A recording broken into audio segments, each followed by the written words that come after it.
since well before the war. I haven't left the city of Tehran since before the war, except for one day in Islamabad and on the way back because they were afraid to shoot down our plane because the Washington Post said they should kill the negotiators. So they landed in Mashhad near the border, and I took a train to Tehran. But other than that, I've been in Tehran. I haven't even left the city, so I don't plan to go anywhere.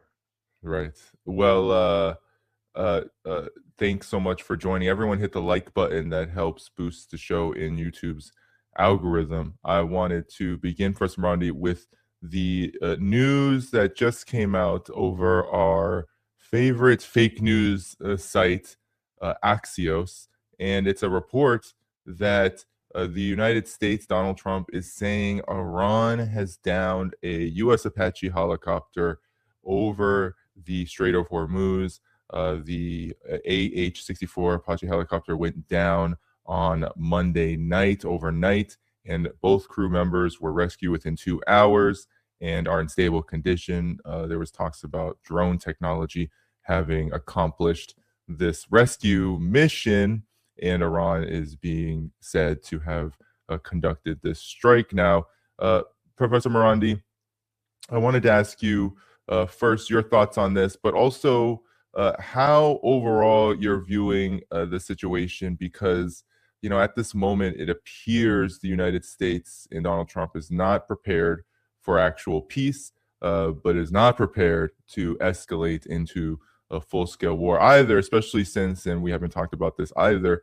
together the Iranian strikes on Israel for its aggression on Lebanon, and Israel and the U.S.'s retaliation, which also led to a very similar situation during the 12-day war, which was Donald Trump coming in, playing mediator, pretending to be mediator, and then there's now a quote-unquote cessation of hostilities on the Israeli side, and Iran's promise to continue hitting if the strikes on Lebanon continue, which it seems like they are. So your thoughts on this overall moment?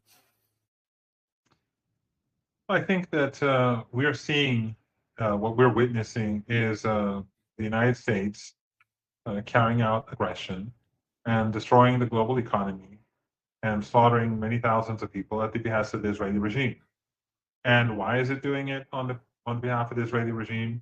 Because they want to enable the Israeli regime to carry out its genocide in Gaza and now in Lebanon. Two theaters of genocide now, one in the south and one in the north. This is basically it. The United States wants to help the Israeli regime carry out its Greater Israel project to take territory from neighboring countries. They've already done it in Syria. The Al Qaeda regime in Syria has no problem. They have no will, no interest in taking back huge amounts of territory that the Israeli regime has taken. Their so-called jihad, these Wahhabi Salafis that have been working on behalf of the empire and funded by Qatar and the Saudis and others, they only kill Syrians. They don't have any interest in fighting the Israelis. In Lebanon, it's a different case altogether. The resistance is fighting back. And what the Americans want is Iran to stand silent and let them carry out the slaughter, just like in Gaza. They want the resistance and Iran, the axis of resistance, to stand back and let them finish off the Palestinian people. This is it, basically. This is it, Dan. This is all about genocide. Western journalists know it, Western diplomats know it, Western elites know it. They're supporting genocide. They're quiet about genocide. They want the Israeli regime to get away. Just a couple of days ago, they gunned down a 7-month-old infant in the West Bank. No reaction from the diplomats in Tel Aviv or Western diplomats. They participated in the gay whatever parade. What's it called? The Gay Pride Parade. But they don't say anything about the daily killings in the West Bank and the beatings and the theft. So this is the fight. It's between Iran, the axis of resistance, and the empire, and no one else wants to defend the Palestinian people. Erdogan continues to transport oil from Baku to his business partner Netanyahu, and he talks, about Palestine, and it's all fake. Sisi in Egypt purchasing gas from Netanyahu is his business partner there. Abdullah in Jordan, terrible proxy. When Iran was firing missiles, he was desperate, and drones, he was desperate to down them and assist the Israeli regime.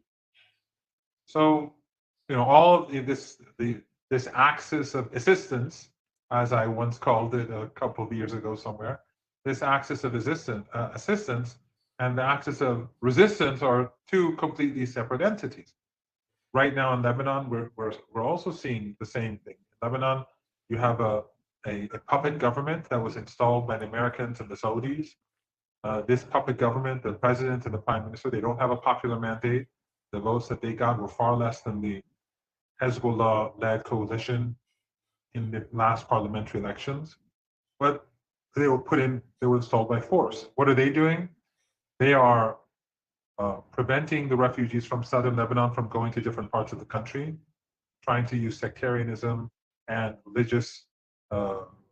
religion to create hate in Lebanon. They're encouraging different neighborhoods and different cities not to let the refugees in. Western embassies are pushing for this too.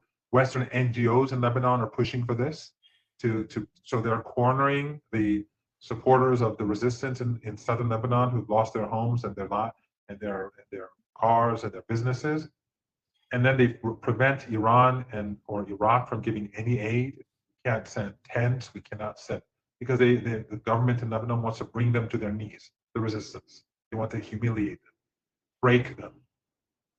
And then, of course, they go and negotiate with the Israeli regime and give the biggest concession of all, direct negotiations, the greatest concession. What do they get in return?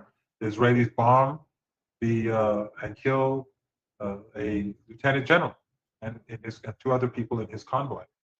That's what you do. That's what happens when you kneel before the master. When you only get more punishment. He becomes more demanding. So Iran will not accept this state. And then you have Al Qaeda to the east, funded by Erdogan and the Arab regimes, another proxy of the United States, trying to shut the Lebanese border so that Hezbollah cannot get any aid from Iran. So they've surrounded these people. They collectively, the Wahhabis, the Salafis, the Zionists, the liberal-backed government in Lebanon, collectively, they're trying to crush the people of Lebanon. They're trying to break the back of the resistance. And Iran says, no, we're not going to let you do that. And so what was the plan? The Israeli regime said, we want to flatten Beirut. I mean, imagine, like someone said, we're going to flatten New York.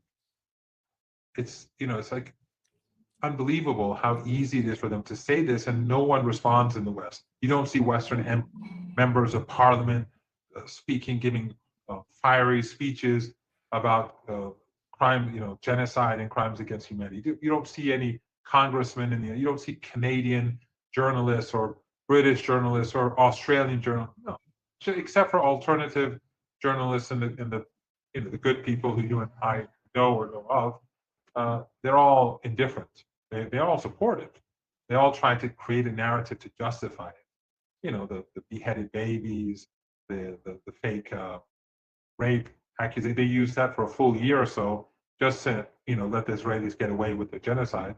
And now in Lebanon, whatever they bomb, they say Hezbollah strongholds, and then all we see is dead families and massacred families. But the West has to help the Israelis do what they want to do for the Greater Israel Project. This is where we are. And so the problem is that Iran and the axis of resistance says, no, the axis of assistance, they're with Americans, and the West is all for the genocide. It's as simple as that. And so the U.S. presence in the Persian Gulf, or in their bases and in these countries, they're all for the sake of Israel. This helicopter, I spoke to an Iranian military official, too, who also spoke to another official, both relatively senior. They told me that Iran had nothing to do with it. But that's not even the point. I mean, Iran is fully prepared for war. That's not even the point. The point is, why are American helicopters in the region? Why is the United States surrounded Iran? It is all to support ethno-supremacists. All your viewers have to know this. This is to support ethno-supremacists. Iran has been antagonized, the Islamic Republic of Iran, for 47 years because it supports the Palestinians, because it supports the Cubans, because it supported Southern Africa resistance against apartheid. That's the problem. That's a fundamental issue.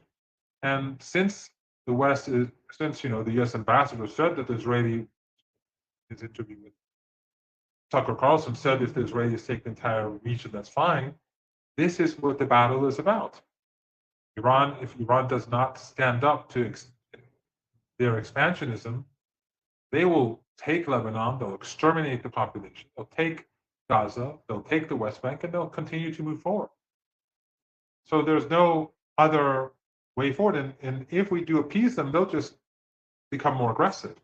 So Iran is going to have to take a stand. If the United States strikes, Iran will strike back hard. If the Israeli regime continues the onslaught in southern Lebanon, Iran will strike back hard.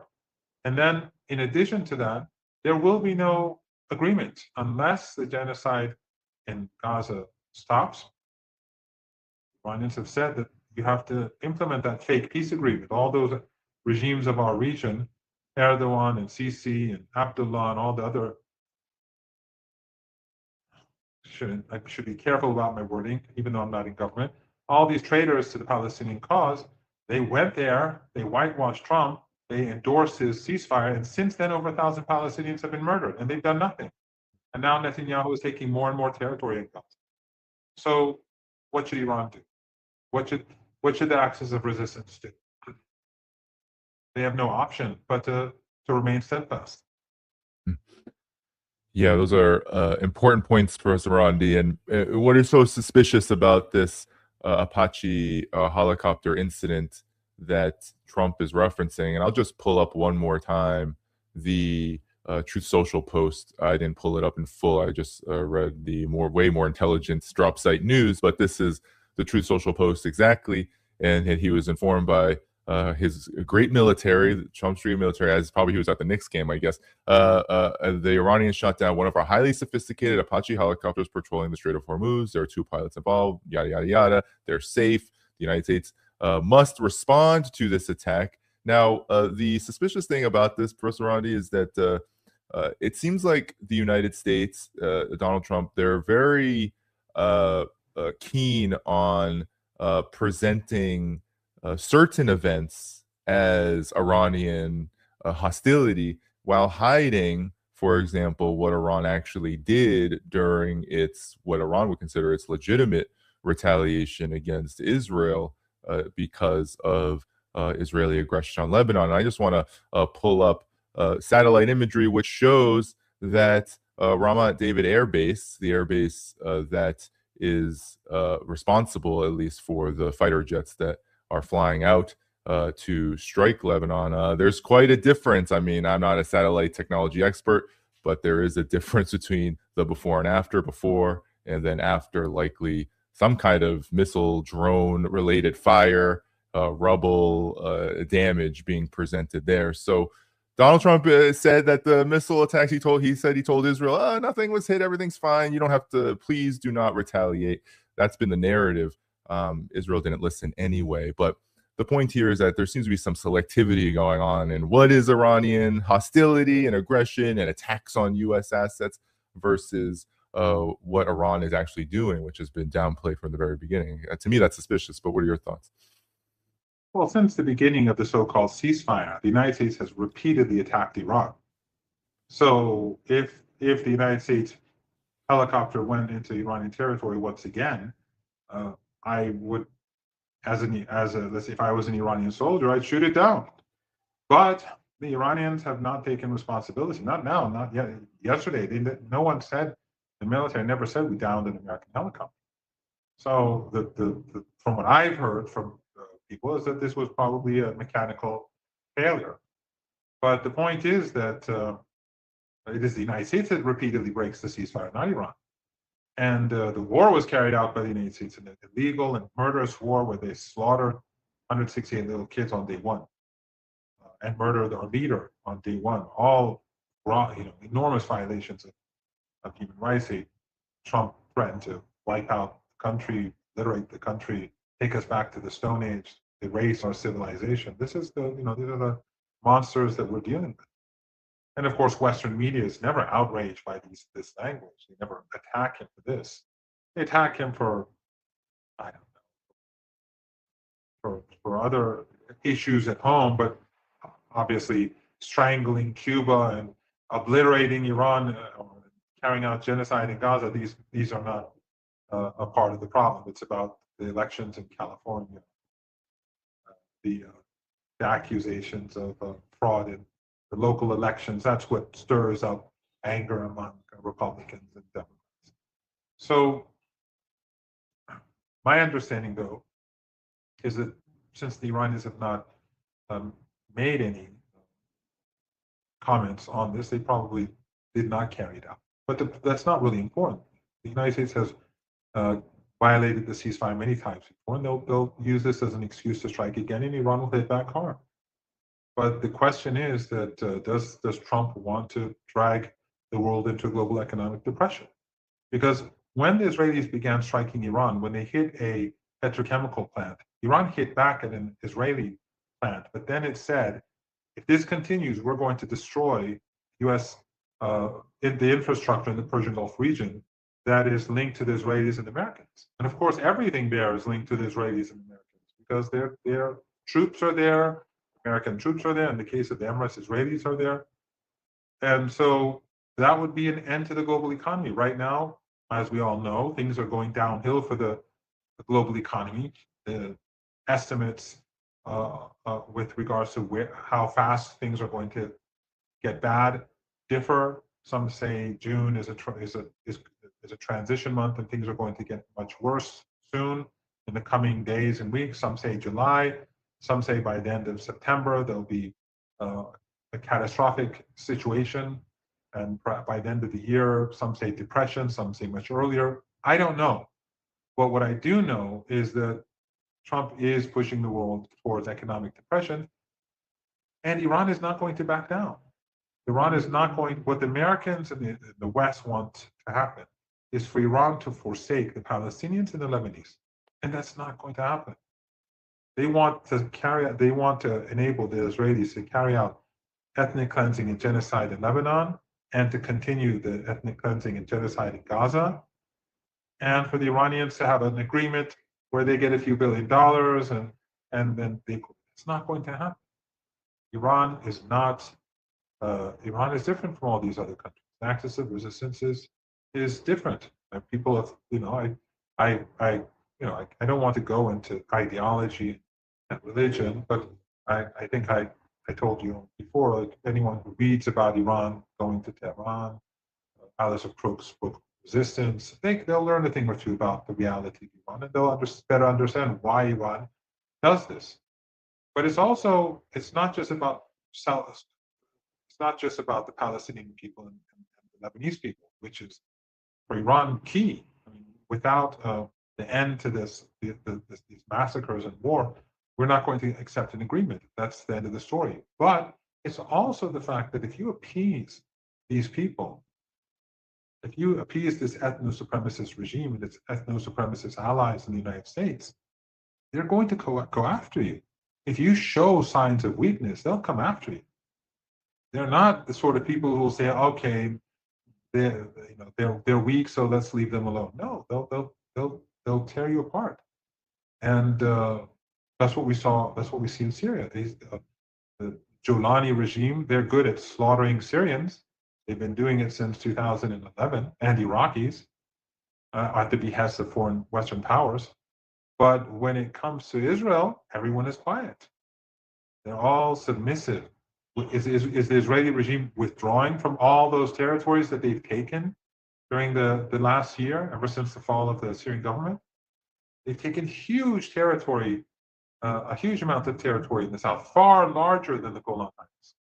Are they going to return it? Of course not. Professor Marandi, I mean, I wanted to ask you now about, given you referenced it a bit in terms of the fantasies, the fantasies of the United States around a deal with Iran. And this came out in the media of the king of Hasbara, the king of lies, the Israeli media. But in Khan media, they have reported now that there is some kind of exchange that happened, that up to 3 billion in Iranian assets were transferred from the Qatari banks where they are held illegally and stolen from Iran back to Iran in order to sweeten a kind of coming ceasefire, which Trump has said could happen any day now.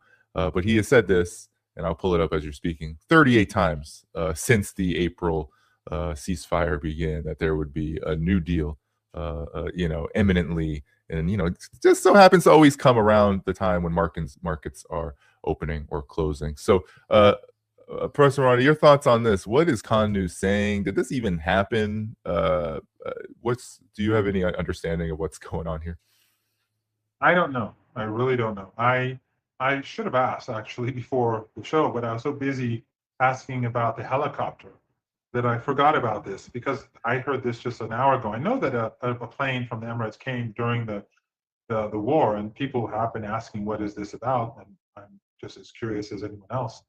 But I don't know. I mean, the Emiratis, they have confiscated Iranian assets at the behest of the Americans over the period of time. I don't know if that would be a part of. First of all, I don't even know if this is a true story at all. I don't trust anything from Israel, and so I really can't comment on it. And then if I